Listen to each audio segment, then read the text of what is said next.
Friends, last week we talked about unusual gifts. We had some laughs. This week, not so much. Let's talk about President Trump and his taste for the extravagant. Specifically, a certain Boeing 747, 8 gifted to him by the government of Qatar.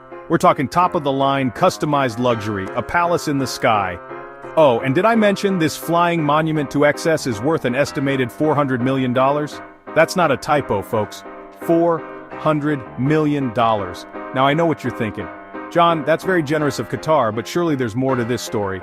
And you'd be right, because accepting gifts of this magnitude when you're a president, well, it raises a few eyebrows. And by a few, I mean a whole chorus of concerned citizens, ethics experts, and even some folks in the intelligence community. This isn't just some novelty oversized golf club from a foreign dignitary. This is a sophisticated piece of machinery with implications for national security, and that leads us to our next point. Let's be clear, a standard Boeing 747-8 is already a beast. But this one? This isn't just any 747. We're talking potential modifications, custom features, who knows what else.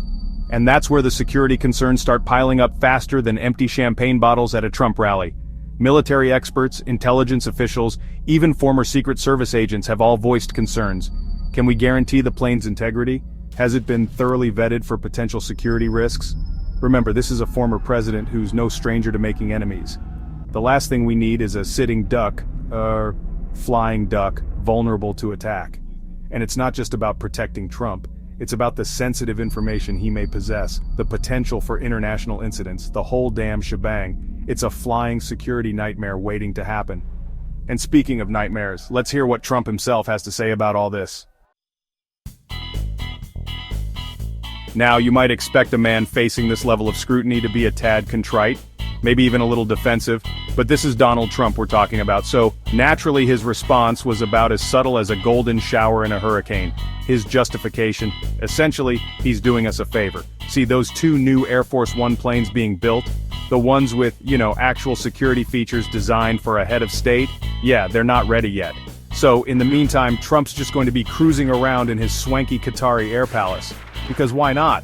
He's even called it a great gesture from Qatar, brushing aside any concerns about impropriety or potential conflicts of interest. Because, as we all know, when a foreign government offers you a $400 million gift, the only appropriate response is, "Thank you, I'll take it." But while Trump might be busy enjoying his luxurious new ride, the American public isn't quite so thrilled. Unsurprisingly, news of Trump's Qatari 747 has been met with, shall we say, less than favorable reviews. People are pissed, and they have every right to be. We're talking about potential bribery, blatant disregard for ethical norms, and a complete lack of transparency. The emoluments clause, anyone? That pesky little thing in the Constitution that's supposed to prevent presidents from accepting lavish gifts from foreign governments? Yeah, that seems relevant here. But hey, who needs pesky constitutional constraints when you've got a brand new jumbo jet to play with, right? And what about the logistical nightmare of maintaining and operating this monstrosity? Who's footing the bill for that? Because something tells me it's not going to be cheap. The whole situation stinks to high heaven, and the American people deserve answers.